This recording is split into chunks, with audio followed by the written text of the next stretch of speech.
So one of the things I want to suggest in relationship to what, Tara bringing 9/11 to our attention, that we could just, in this group, anybody who wants to be a part, I mean, you don't have to do it at the same moment. Deborah's doing it. I'm sure we're all doing it in some fashion. But if you want to say, absolutely, I'm holding it, you can just put in chat, say, yes, thanks, Tara. And realize the same thing can be done on anything out there in the world. And if you see it and you want to kind of bring it to the attention of the group, that's one of the values of that, of being in the Slack group. and we'll get it worked out so everybody's, can just put something on Slack and say, this is what I'm holding, join me if you'd like. And that has, then it's off your mind. You are seeing it for a reason. You're bringing it to us for a reason. And so don't question yourself. Just say, I'm holding it. Anybody who wants to join me, be there. Does that sound okay? And it's a relay. I get to share one thing. This woman, Lily Leonardi, was an FBI agent on 9/11, and she'd been a police woman before that in Philadelphia. And she was sent to be the liaison at the Pennsylvania crash site between the FBI and other people. And she said she's written a book, On the Wings of a Badge, I think it is, that when she walked up to the crash site, there was these trees, this hillside with trees, and she saw this group of angels and then the souls of the people who died there. And it was her story of what happened. And it's like, as an FBI agent, do you tell anybody about what you're seeing? What do you do? And she still had to do all her work. But she ended up leaving the FBI, and actually because of all that, she ended up with PTSD, even though she'd seen angels growing up and stuff. Well, I don't know, 10, 12 years ago, she was going to speak in North Carolina, and it was a couple hours away, and I was going to go hear her, but at the last minute at work, this project came up that I couldn't get away in time to get there for her 6 o'clock talk. So then she was supposed to talk last week at the Spiritual Frontiers group here online. I was really excited, and she canceled that morning with an unexpected something that had come up. And so I find it interesting that I still haven't gotten to hear her in person. The book was interesting. It needed a good edit, but other than that, it was, it was very compelling. So, we think about all the bad stuff about 9/11, but also I just keep thinking about all the angels that were there and people who were angels and got people out, and the amazing stories of rescue and heroics. And, there's both sides in there. And just remembering that and not just focusing on the fear and the bad stuff. That's my point. It reminds me of a story. So I'm traveling during that period of time, and I'm going to fly from Seattle into Salt Lake City, Idaho, etc., and to do my work. And I'm told I can't fly. This is after 9/11. It wasn't because of the plane, but my guide said, you can't fly, you've got to drive. So I get in my car and I head out a different way. I don't go the freeway. I go the back way over along the mountain edge down into Idaho. And I get over on, up and over the mountains, getting on the road that's taking me south. It's not a freeway by any means, but it's a fairly nice highway. And all of a sudden my car is filled with beings. And there was a spokesperson, and he was a minister, I believe. And he said, well, we're here because we want the message to get out that what we did was to get the message to the country. You've got to change. What you're doing is not okay. We sacrifice ourselves to get that message out. So that they rode with me, talking to me for a great part of that trip. So when I got back home, what did I do? Put together a website and shared my experience on the website and what that was. And I was hopeful because I thought if we can get the message at this point, and there was that movement, there was that energy amongst what I'll call awake, conscious individuals, at least here in this country, that we were hopeful. We were going, yes, let's start negotiating. Let's start being different. Let's look at our own stuff. There was that energy. I could feel it. I could sense it. And that's what those on the plane had wanted to have happen. I put it up on the website. Within less than a week, the site was taken down. And I was told that it was totally inappropriate. People were suffering. They were grieving, and this was totally inappropriate and they would not allow it to be up. And I can tell you that when we invaded Iraq, there was an energy drop here in this country that was like mass consciousness bottomed out and went into hopelessness, went into fear closet, like I'd never felt it before. So it was an opportunity to change. It was an opportunity calling to us that we as a country didn't get. And it really pulled, and I talked to other presenters who were presenting on a larger level than I was, and they were feeling it too. That enthusiasm, the excitement, people running, okay, let's see it wasn't like, yay, this happened. It was like, okay, let's get going differently. There's something that we need to know. And then when we invaded Iraq, it was like, we all cried. We crashed consciously. So, yeah. Okay, so Deborah's going to be a guinea pig. Can I make one comment about that first? Yeah. I think the parasitic energy came in almost immediately after that happened. And by continually showing the falling of the Twin Towers on TV 10, 11, 12, 15 times a day, playing it over and over on the radio, national PTSD was introduced to the country. We were hamstrung. We were in shock. We were depowered completely by this planned program of repetition, continual repetition of the Twin Towers falling. Mm-hmm. They moved, they used visuals. It was horrific. And that's what we see is the horror and we don't think outside the message.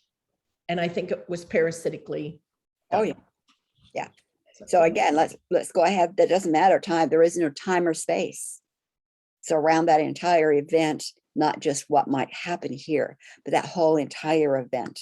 And then do whatever we each feel to do to go back and cause that to be different, eliminate, remove.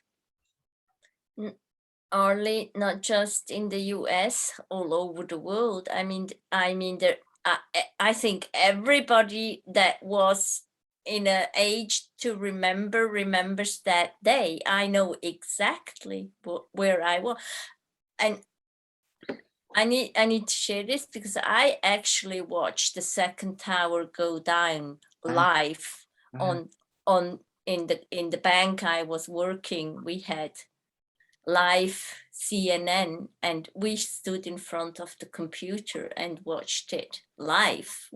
That you will never forget that. Mm-hmm. And it's right. It's totally total programming. Yeah, what's interesting on that day too is I was sleeping. It was the first day Shay, my oldest, was 2. She slept in. She always woke up really early, and people kept calling me that morning, like, "Where's your husband? Where's your husband? Are you watching TV?" I'm like, "I'm sleeping. Leave me alone." And then his office called, and because he was at the airport waiting to fly to New York. It was crazy. From Chicago to New York, his boss already went out there 2 days prior for a business meeting, and my husband was supposed to meet him. And then his boss called, the HR called, and he luckily didn't get on the plane right when he got to the airport. I mean, O'Hare is one of the busiest ones in the world. And they said, sir, the airport's closed. It's like, what are you talking about? No one can get in touch with them. So I'm very thankful that, he never got on the plane, because you never know. Or where he might have ended up, because they grounded people in other places for a long period of time. So Yeah. it was just a crazy day. Sharon, Yes. I was thinking last night about what Arlie was just talking about in terms of that was a moment that the news media had a real radical change in presenting trauma over and over and over again to beat it into us.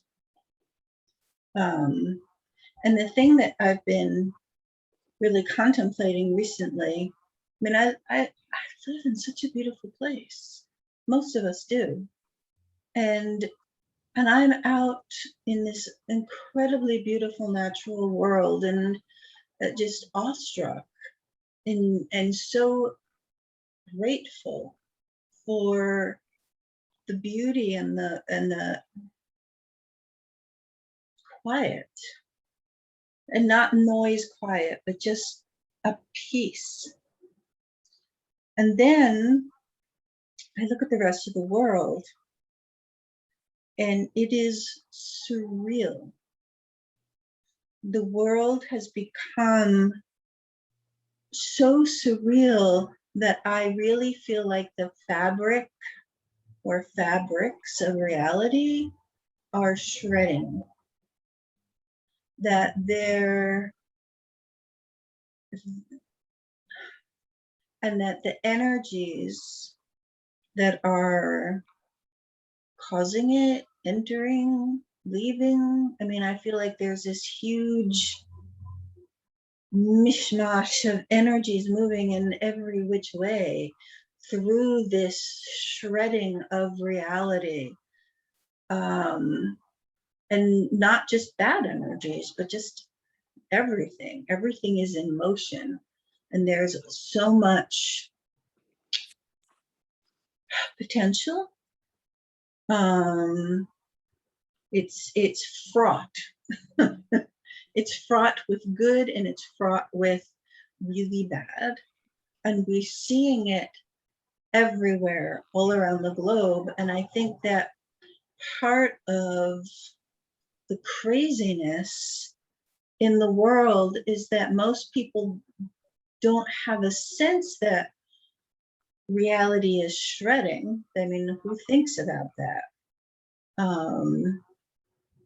Arlie and I have been reading this really amazing book called The Once and Future Witches. And Sharon, the woman who wrote it could have been sitting in your classes and writing about a lot of your teachings from a different point of view. But this sense of this possibility of reality shredding into a new place, and it could be an amazing place and it could be a terrifying place. And I don't think people, for the most part, have the capacity to hold that.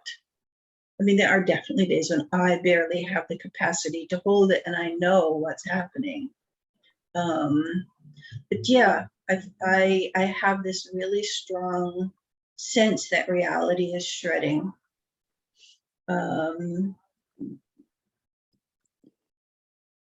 Yeah, thank you. And Emma, just one more thing. If people are doing their 9/11 work, and you talked about the media and Arlie about how they changed what they did.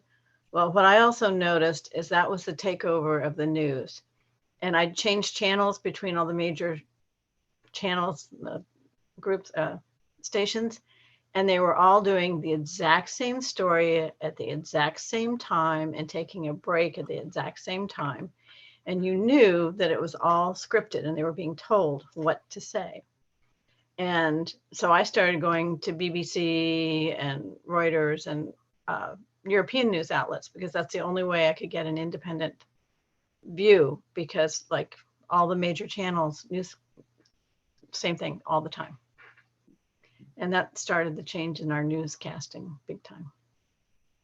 And And now, so now everything is fractured.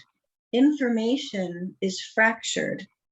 When, you know, in America, we had our 3 channels and our 3 newscasters, and they were the arbiters of truth and reality of what happened outside of our front door. And suddenly, like you said, Deborah, this came and it was just another way of the reality shredding. It's like this big hammer came down and fractured our ability to receive information. And who knew which pieces to pick up and how to glue them back together? the way that this happened was that the ironclad wall between advertising and news programs was broken down. And once, it used to be that you got fired if you were a newscaster and you were seen anywhere near somebody in advertising.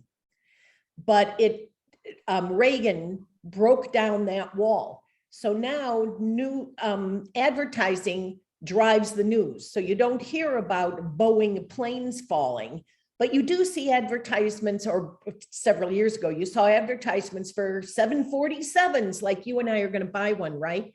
No, they're pouring money into the television program so that they can control what news comes out of that program.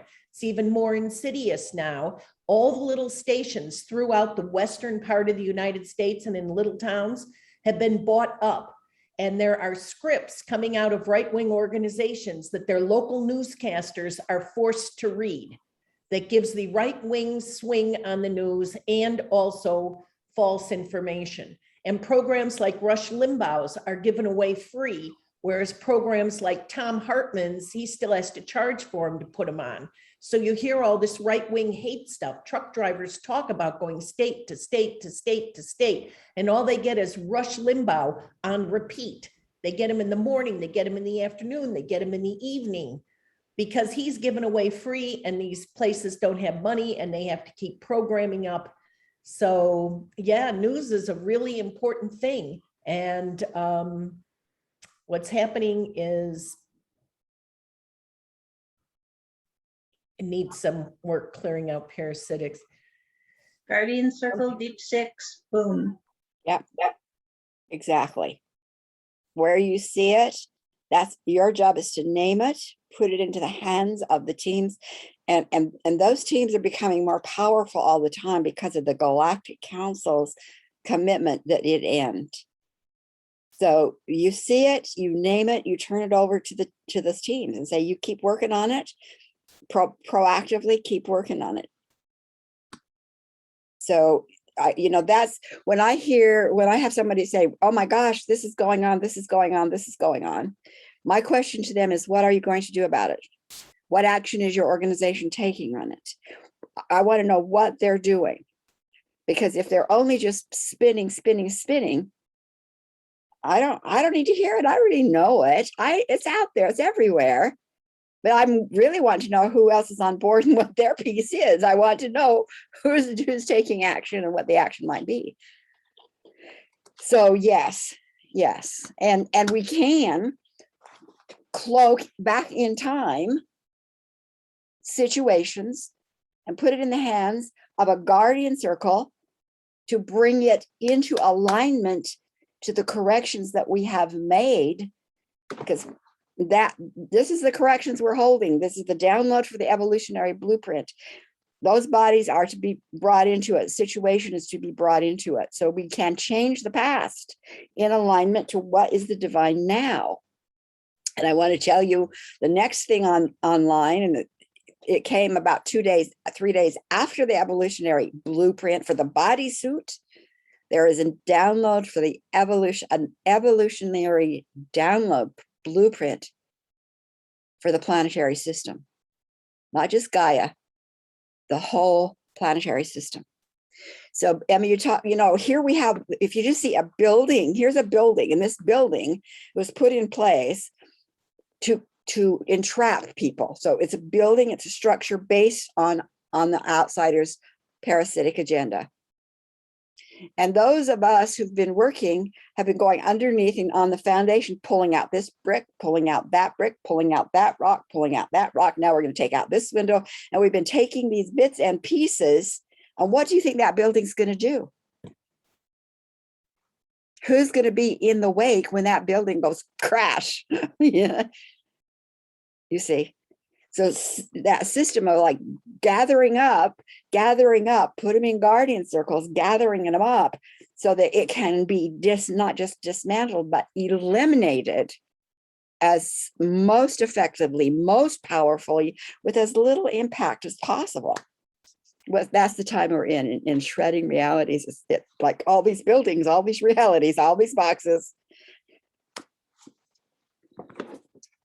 So Deborah's going to be a guinea pig, and then I'm going to share one more thing with you. I think we'll have time for both. So here, this is called the disc creation. Some of you have used it before, and you may need it now. So get a sense, Deborah, what's the most intense feeling that's hanging on you right now?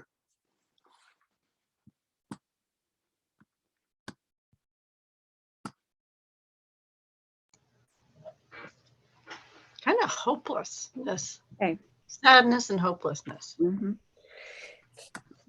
Is there a reason for that you're like, this is happening, therefore I'm hopeless? Is there something like that? And you guys can kind of, in your own mind, be there. If you were going to put.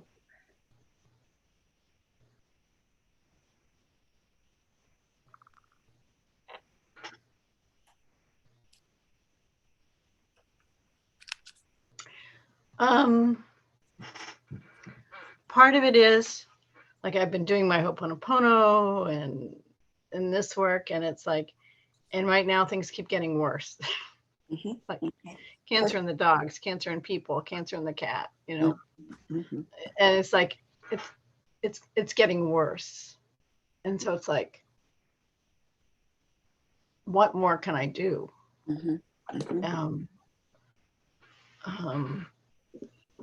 And a little bit of hopeless of, can I really change the outcome? Can it really be changed? Okay.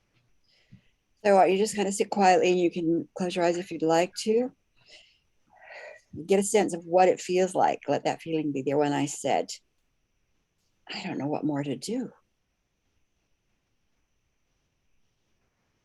Just nod your head if those words are sufficient. I don't know what more to do.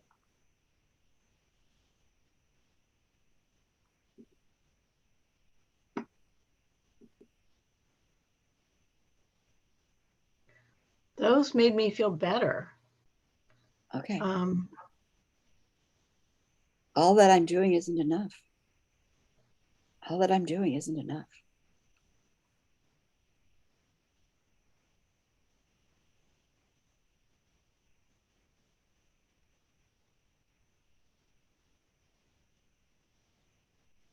It's almost like I can't change things. Oh, okay, okay, well, that's words I'll use then. Get a feeling, get a sense of what it feels like when I say, I can't change things. I can't change things. Let that feeling be there. I can't change things.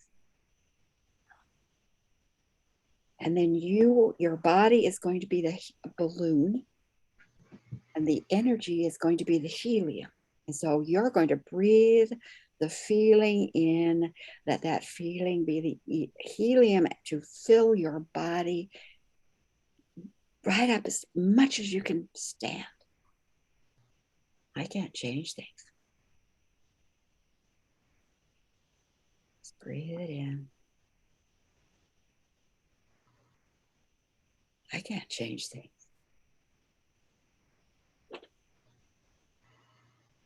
And when you've had enough, just nod your head. When you've felt it enough, I can't change things.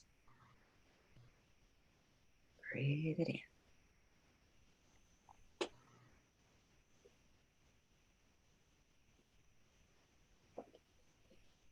Okay, that's what it feels like. Just you can feel it in you. Reverse your breathing and breathe it out and let that energy be a form in front of you. It'll be its own form. It will still have its feelings, its emotional reaction, but it'll be in front of you. Breathe it out. And when it's totally out and in front of you, nod your head.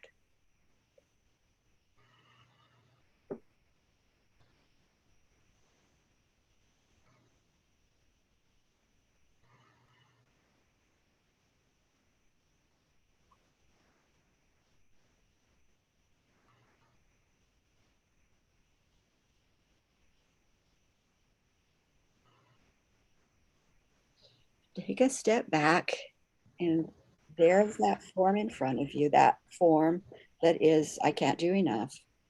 That's in front of you. In your imagination, create a label and a marker and write on the label the words of that experience. And reach out and put the label on the form.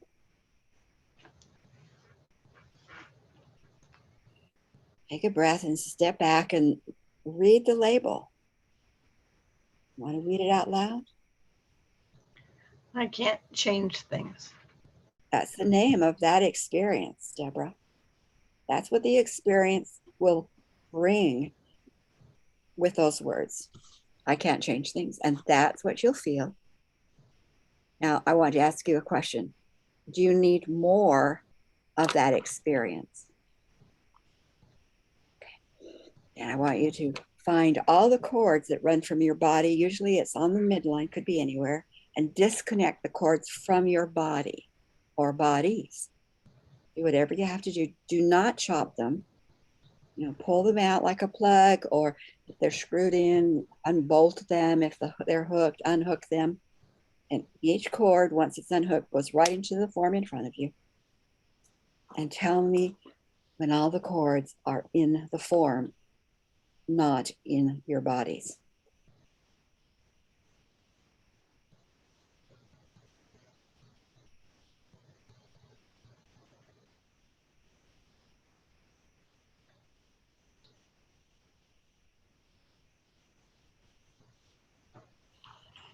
Okay, then just take a deep breath and kame the energy, you know, snap your fingers, whatever you need to do, brush your body off, wash off the residue, and that form, that energy goes right back into light. If there is any PPO stuff needed, they take care of it. Pressure. And take a deep breath and get a sense of what it is that's left. What are you feeling inside?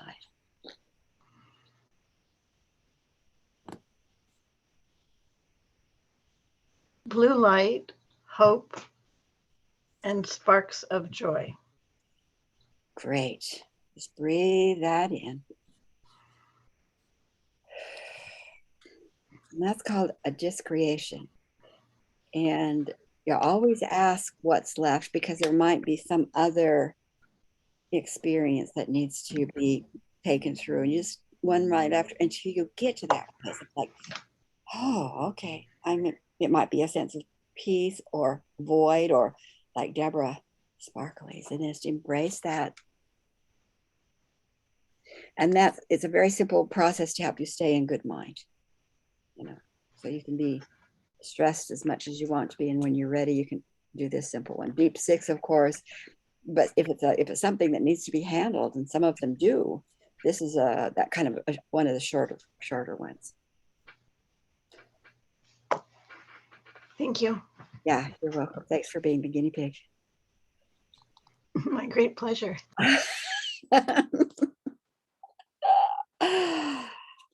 Okay. Anything else anybody want to say before we move into something next? If so, just, it's been a great, it's such a great discussion to be able to just have an open space, questions asking, sharing, laser coaching like that. And we'll do probably at least maybe one or two more of those before we're finished with our 3 months that's left.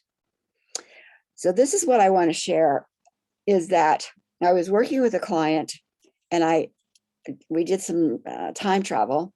She has a situation going on in her life, and it had to do with death being really, really, I mean, really painful.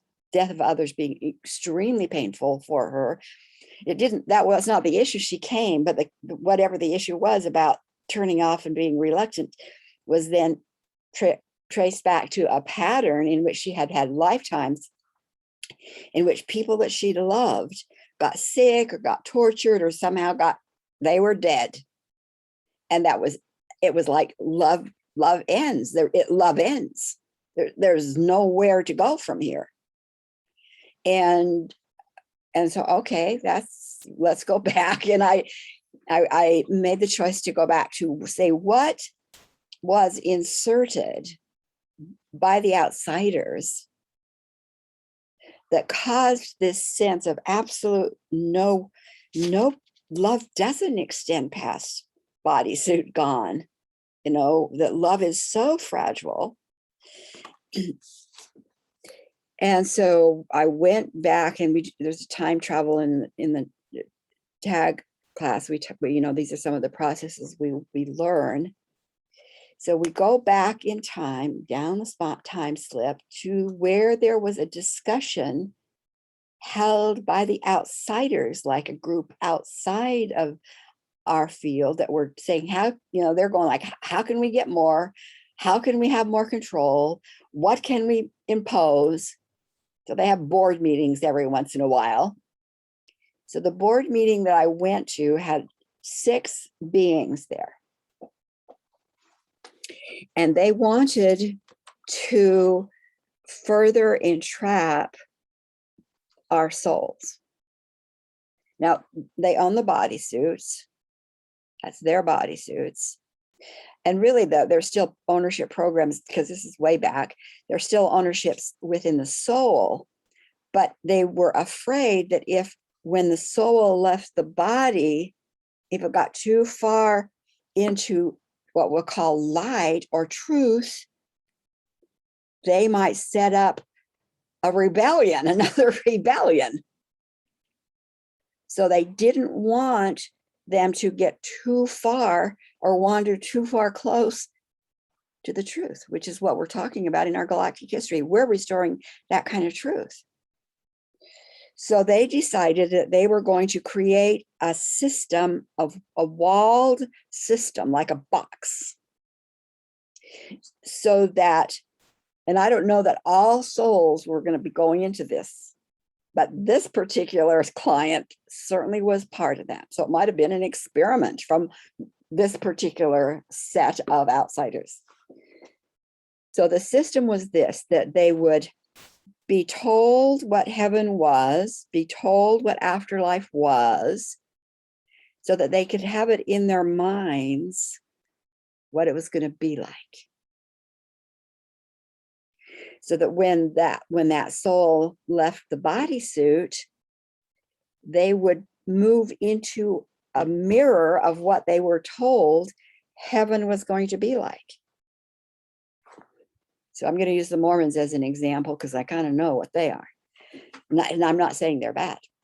So in the Mormon culture, the Mormon religion, you don't go to heaven, hell, judgment. It's not that really. But you go into, they're very clear about people are in wards or congregations according to where they live. So everybody's in their own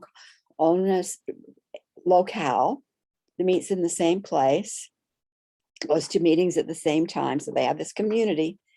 So in the afterlife, the mirror of that would be that they go into something that would be very much like their ward. There's somebody in charge. There's the bishop. Oh yeah, I'm familiar with this.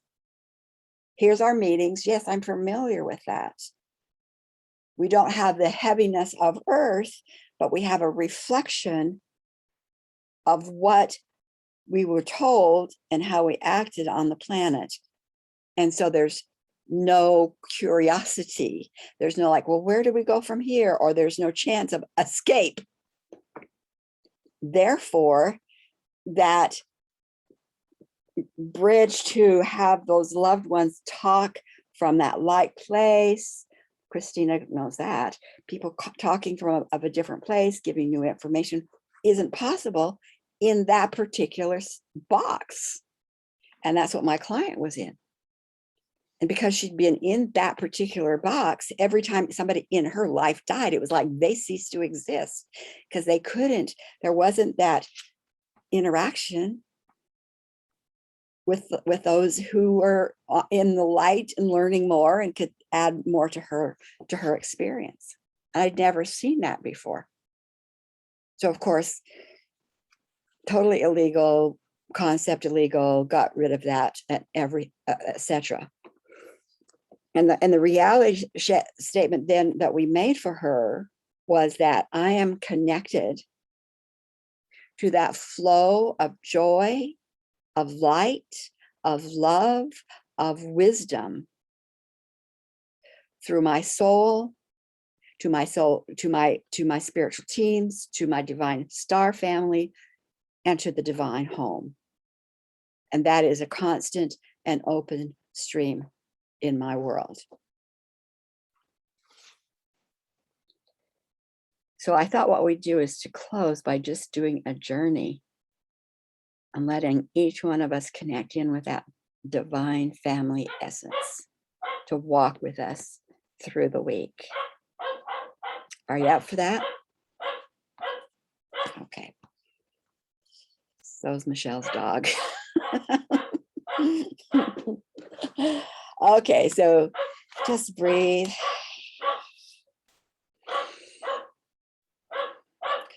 Like what we're calling for is those beings of light and truth, of integrity,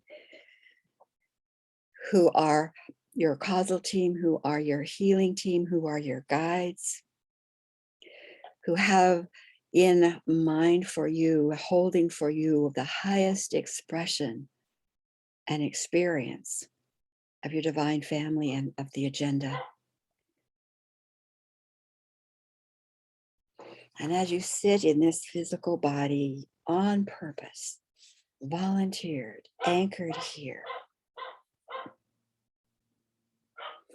we know that we're not alone.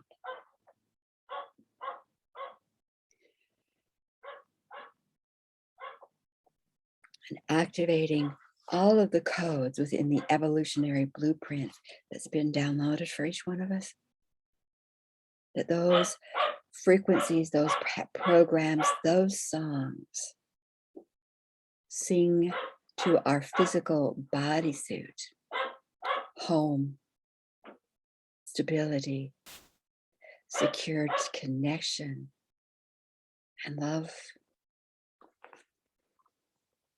We hold that end of the cord here on the planet.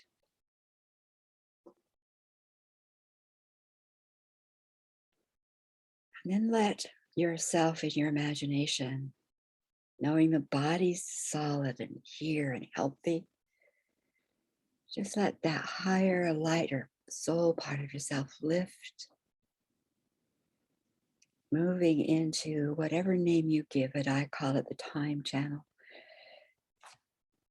Secured, beautiful vortex, moving you back in time, bringing this command from the physical body of healing, transformation, resonance to my divine star family, and letting that decree, that presence move along back in time, touching every lifetime. Akashic records changed as you go. Blessing, loving, releasing old contracts.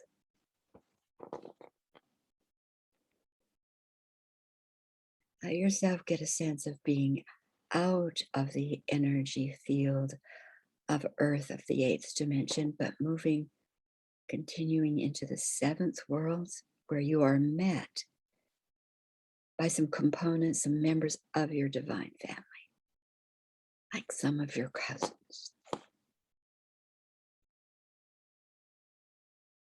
And they see what you've done You've done it for yourself, but you've done it for them. They're here to welcome you home and to take you back in time, what we call time. Over the river and through the woods, they're saying, to grandmother's house we go. Back to your home of the divine family in world, your first world, your first place where hope was so big. Joy was there, excitement. And you're coming back to reconnect to that, to say, yes, yes.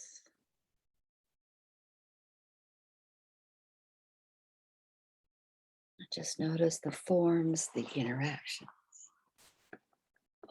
what the colors might be, smells, the hugs, and just be there for the next 5-10 minutes, and I'll tell you when it's time to come back. Soak it in. If you have questions, ask. If you have hesitancies, ask. If they have questions, teach.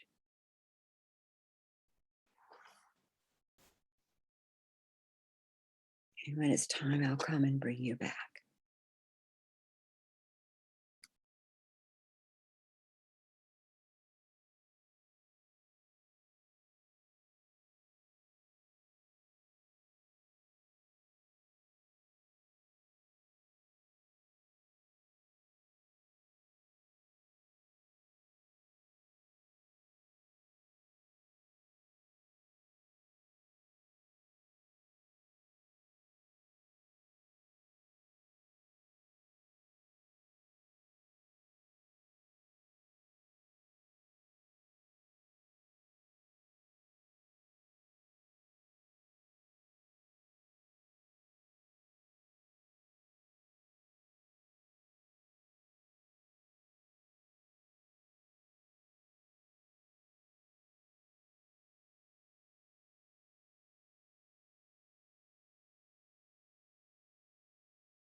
We're going to be in that quiet place for about 1 more minute.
Just be in that quiet place wherever you are, and just quietly say your goodbyes.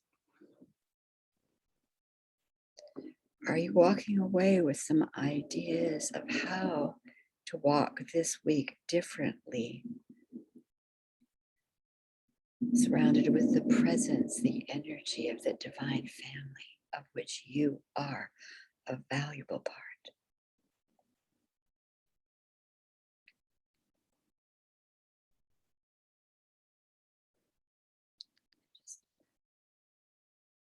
Your team knows exactly how to bring you back to your bodysuit. And as you come into your suit, just stretch, make sure that your bodies, physical, mental, emotional, spiritual, are all lined up. Nose to nose, toes to toes, seated correctly in the body. And when you're ready, be back present. If you want to take a couple of notes, do that. And turn on your camera when you're ready.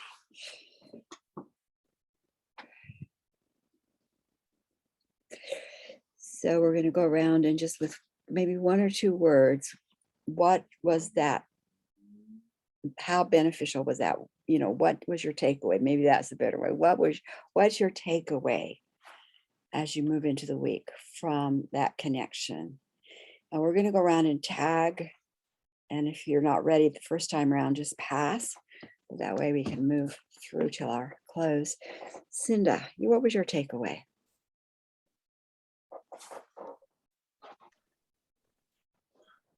I was so excited to journey and to do this, and I fell sound asleep. I woke up in a panic thinking I missed everything, and I'm so sorry. I don't understand what happened to me. It was so weird. I wasn't even tired before I did that. So I have nothing to share except that I was rendered unconscious. Do you want me to choose someone? But I'm leaving you with a question. Ask, what was that? It may have been that you did exactly, but there might have been an interference. So just what was that? And of course, the little bit of journey will be at the tail end of this video too. Yeah, I know that when I'm rendered unconscious like that, it's that there is work that's being done for me. And so they render me out of the way so they could do the work. It was with Perfect. Beautiful intention. I feel amazing right now, but I just don't remember any of it. Very good. Bummer. Thank you for having me clarify that. Yeah, and then you get to choose, tag. Okay, how about Christina? Thank you, Cinda. I had Lady Liberty appear, and then she turned into Helvetia, which is the Swiss, symbolized Swiss lady, and the torch was a blue light. It was just blue light, and both these female energetics were dressed in funnily enough, the word Cyrillic blue came up. The Cyrillic blue came up. And then I was it's just a reminder to all of us, you are a guiding light. We are a guiding light. Thank you, I'm complete. Tara? Thank you. It's always hard for me to do this. My brain keeps wandering into other things.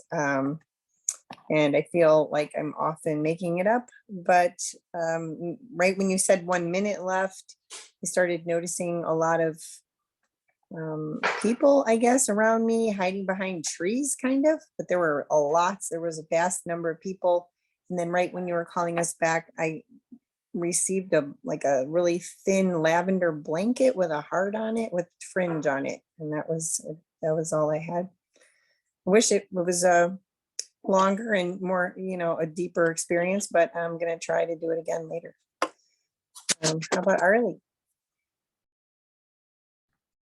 This was weird. So I went back to my usual village, and I did not feel like I was really there at all. And I didn't feel like I belonged. So I went back further and I ended up in Cro-Magnon times. And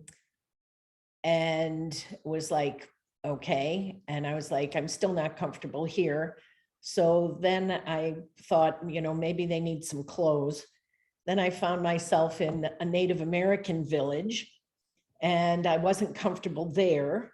And I was on a beach, and then I was over in Ireland. And then I went bye-bye, like Cinda went bye-bye. And when I came back, I was more in Celtic lands. And I just got in Africa, I forgot to mention, I was also in Africa with this one particular tribe that lives way in the top of the trees there. I mean, they have ladders that have 150, 200 rungs to get up to their platforms where they live. And I felt most comfortable there. And I was like, fine. But then I was moved to someplace else. So I'm going to have to think about that one. So, Deborah?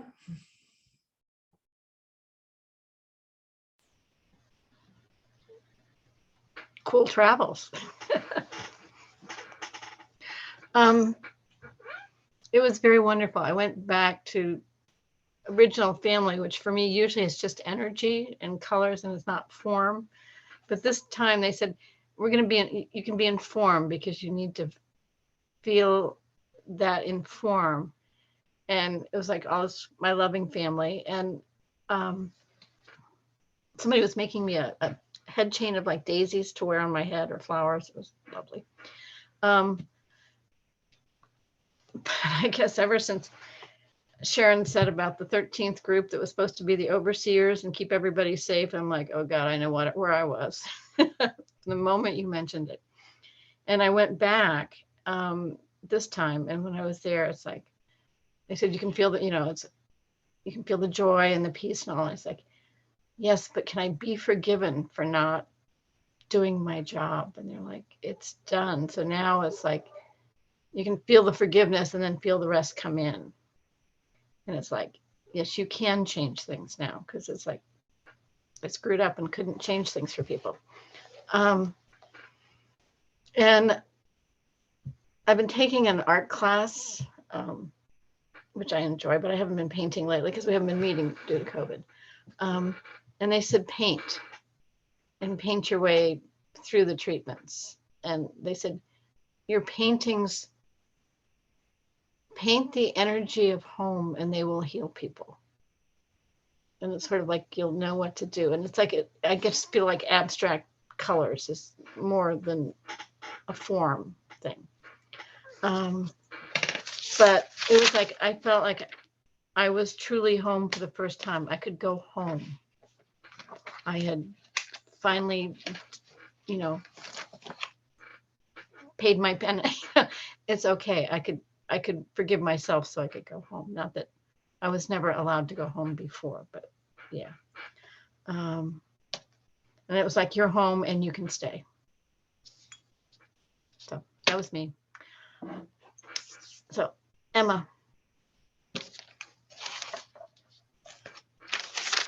Lovely, Deb. Normally, when I do travels, I'm in a human bodysuit, and my family are in human type bodysuits, but this time I was a vortex of light. And when I met up with everybody in the seventh world, they were all vortexes of light. And so we just kind of hung out and were vortexes of light together, kind of just radiating light. And I had this sense that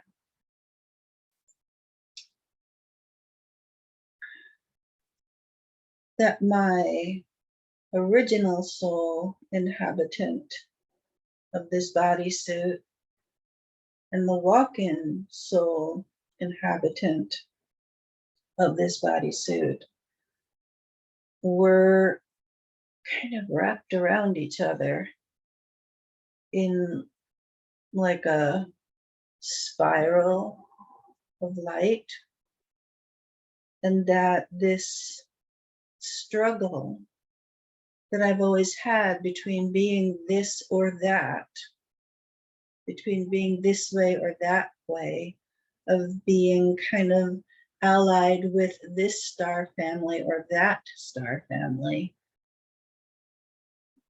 doesn't really need to be a struggle or a dichotomy of this or that.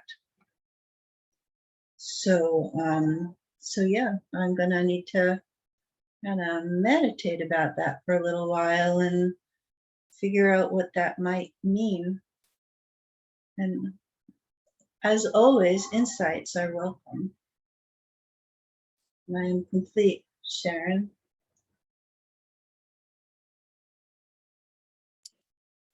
Things to chew on. Maybe coming back next week, we'll have some ideas. That's good. Okay, so is there anything else anyone wants to say before we close the circle? I just had a thought for Emma. Mhm. I belong. Mm. Mm.